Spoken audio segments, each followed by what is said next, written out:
of the budget announcements that caught the attention of financial planners was that in relation to business relief and agricultural property relief. Of course, there has been a lot of publicity in relation to the impact that the limitations on these reliefs will have on business owners and farmers. But they also need to be taken into account, of course, for those who are thinking of or have thought of investing in business relief qualifying investments, including AIM-listed shares, as a means of reducing inheritance tax. Now, of course, the changes are quite significant, but they're not as bad as some thought they could have been. There could have been an outright abolition of business relief. Let's concentrate on that for now, for the context of this video.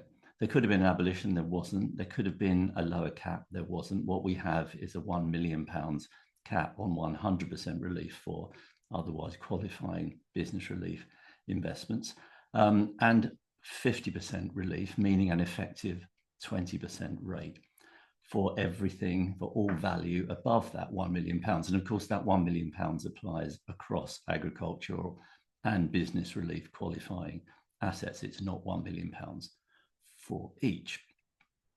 So that being said, how about AIM shares? Then again, you'll know this well by now, I'm sure, is that there is no £1 million allowance for AIM shares. That is quoted shares that are treated as unlisted for inheritance tax purposes. They qualify for 50% relief and effective 20% rate from the start, with no £1 million at 100% relief.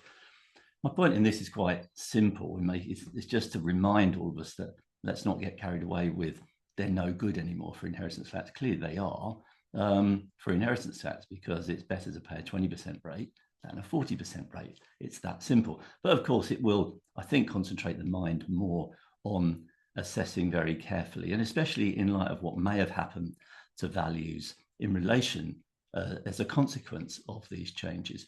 However, take into account the risk, take into account the liquidity, as you always would have.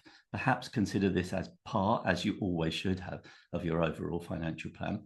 But don't forget the fact that a 20% rate, quite simply, is better than a 40% rate.